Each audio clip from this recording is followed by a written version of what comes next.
नमस्कार साथियों, एक बार पुनः है आपका इस चैनल पर स्वागत, अभिनंदन। हम पेरेटो अनुकूलतम यानी पेरेटो ऑप्टिमम के बारे में चर्चा कर रहे थे। आज हम उसके अंतर्गत उत्पादन तथा विनिमय, जिसे हम उपभोग भी कह सकते हैं, का सामान्य संतुलन यानी general equilibrium of production and exchange की जगह कंजप्शन भी आपको मिल सकता है, उसके बारे में हम चर्चा करेंगे। इससे संबंधित प्रश्न भी पूछे जाते हैं।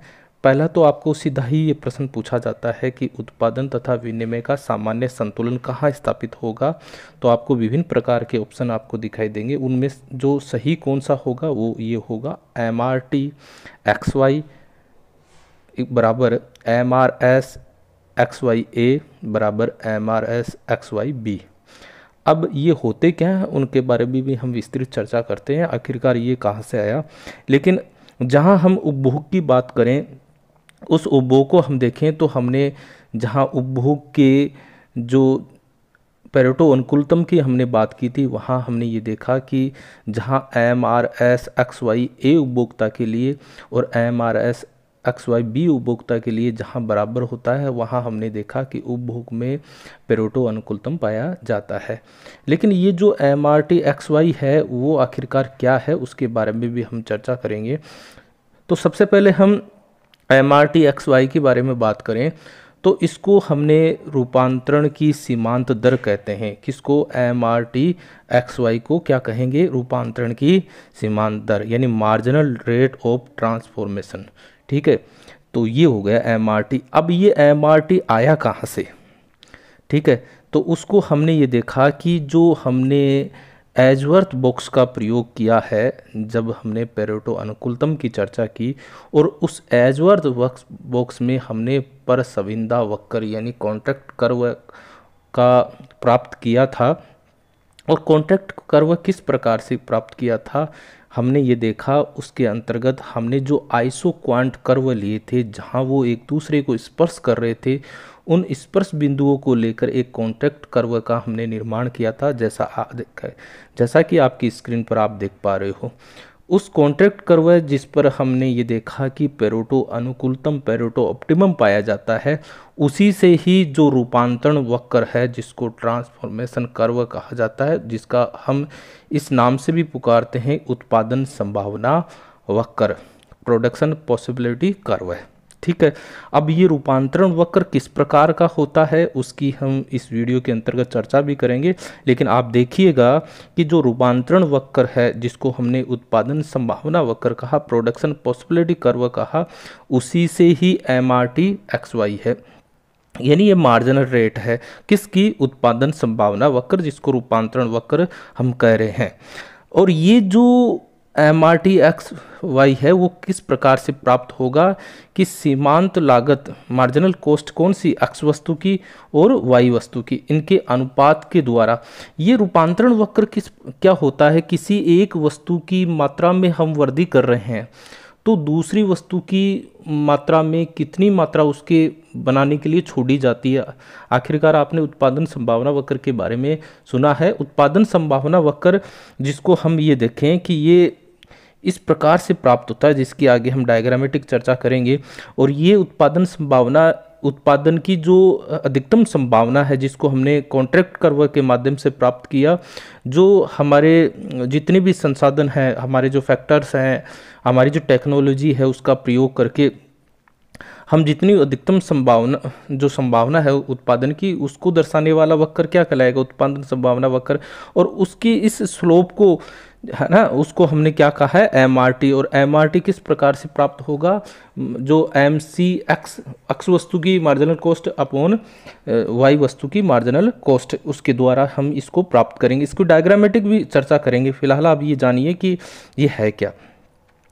चूंकि हमने ये देखा कि जो पेरेटो अनुकूलतम है वो जो परफेक्ट कंपटीशन मार्केट है यानी पूर्ण प्रतियोगिता बाजार है, उसकी स्थिति में ये हमें प्राप्त होता है। तो हम क्या देखेंगे? जब पूर्ण प्रतियोगिता बाजार की स्थिति होगी तो इक्विलिब्रियम पॉइंट यानी जहां हम ये देखेंगे कहाँ एक फर्म है वो कितनी उत्पादन मात्रा का और क्या प्राइस निर्धारित करती है, उसके लिए हमने देखा कि जो मार्जिनल कॉस्ट है वो किसके बराबर हो?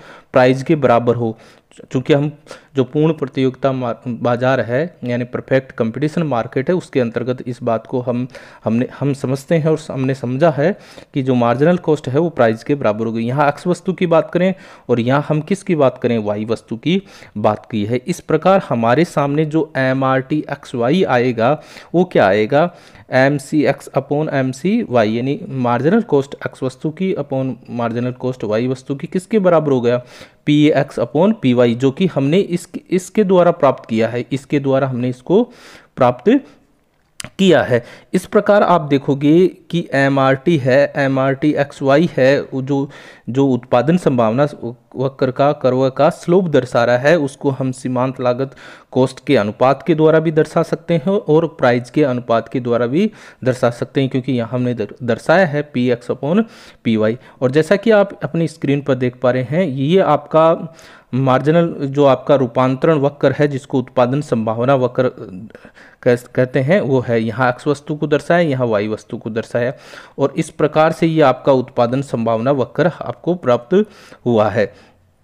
ठीक है, अब ये उत्पादन संभावना वक्र जैसा कि हम देख पा रहे हैं कि यहाँ एक्स वस्तु की मात्रा बढ़ा रहे हैं तो वाई वस्तु की मात्रा में क्या करेंगे, कमी होगी। लेकिन आप ये देखोगे कि पहले तो y3 y2 मात्रा की कमी हो रही थी, अब y2 y1 मात्रा की कमी हो रही है, यानी ये मात्रा क्या होती जा रही है, अधिक होती जा रही है, यानी गिरावट तो हो रही है वाई वस्तु की, लेकिन कौन से अनुपात में, है ना। तो यहाँ आप देखोगे कि y3 से y2 की जो मात्रा है वो y2 से y1 की मात्रा से, यानी ये वाली जो मात्रा आप देख पा रहे हो उसकी अपेक्षा y1 मात्रा है वो अधिक है। ठीक है ना।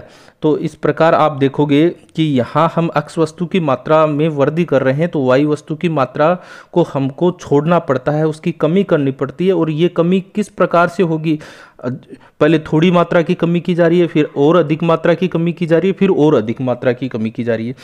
लेकिन आप ये देखिएगा कि इस जो आप उत्पादन संभावना वक्र जो जिसको हमने रूपांतरण वक्र कहा है, उसके स्लोप को किसके द्वारा दर्शाएंगे, हम M R T X Y के द्वारा दर्शाएंगे, जिसको हमने किसके बराबर लिया, P X upon P Y.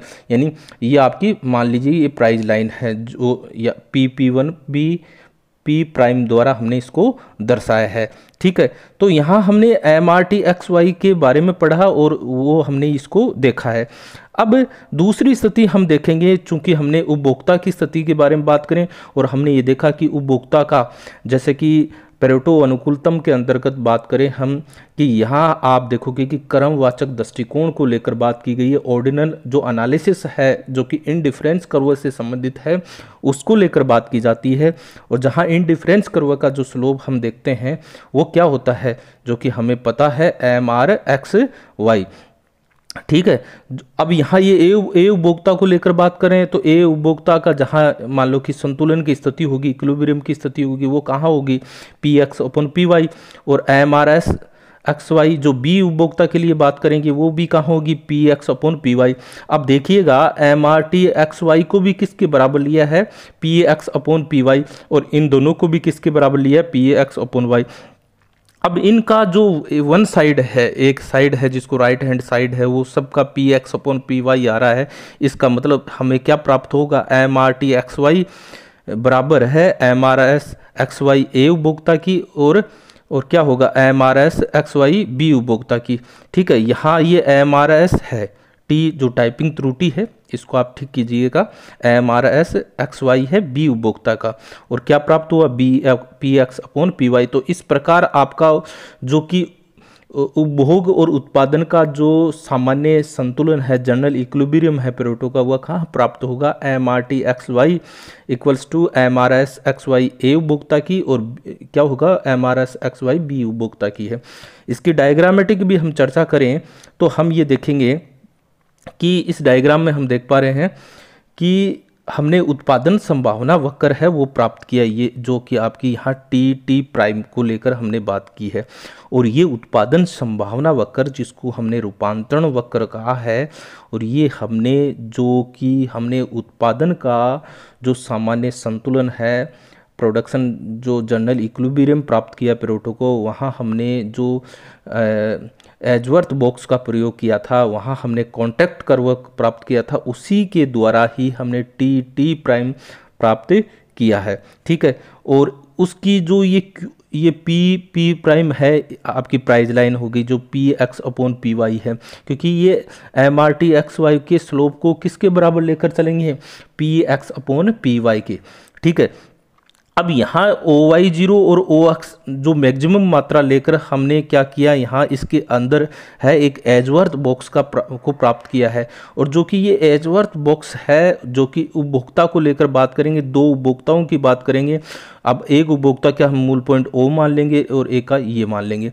अब इनके ये इंडिफरेंस कर्व है जो कि आप देख रहे हो, जिनके जो कि एक दूसरे को स्पर्श कर रहे हैं आर बिंदु पर, एस बिंदु पर, टी बिंदु पर, एच बिंदु पर, जिसकी हमने पूर्व की वीडियो में विस्तृत रूप से चर्चा की है, यहाँ हम पुनः चर्चा नहीं करेंगे। हम यहाँ देखेंगे ये ओ क्यू है वो उपभोग को लेकर कॉन्ट्रैक्ट कर्व, यहाँ हमने ओ क्यू को लेकर बनाया है ना, क्योंकि ये कहाँ से मिला, इन जो आपके इंडिफरेंस कर्व है उनके स्पर्श बिंदु को लेकर इसको बनाया गया है, जहाँ हम देखेंगे उपभोग में पेरेटो अनुकूलतम यानी उपभोग में पेरेटो ऑप्टिमम को दर्शाता है। अब यहाँ इस एस पॉइंट पर देखेंगे तो इस एस पॉइंट पर जो कि बीच में एक T T prime price line खींची गई है जो पी पी प्राइम के प्राइज लाइन के बिल्कुल बराबर है। तो इस प्रकार हम ये देखेंगे कि यहाँ जो M R T X Y है, जो M R S X Y A उपभोक्ता के लिए और M R S X Y B उपभोक्ता के लेकर यहाँ क्या होगा, बराबर होगा, क्योंकि यहाँ हम इस एस पॉइंट पर हम देखेंगे क्योंकि यहाँ दोनों स्थितियों में जो प्राइज लाइन है उनके जो उनका जो स्लोप है P X upon P Y है वो क्या होगा, बराबर होगा। तो इस प्रकार हमारे यहाँ जो उपभोग और उत्पादन का जो एक सामान्य संतुलन है, जनरल इक्विलिब्रियम है, वो हमें प्राप्त होता है। साथियों यहाँ थोड़ा सा देखिएगा कि हम यहाँ देख रहे हैं कि एक एस पॉइंट हमें प्राप्त हुआ है।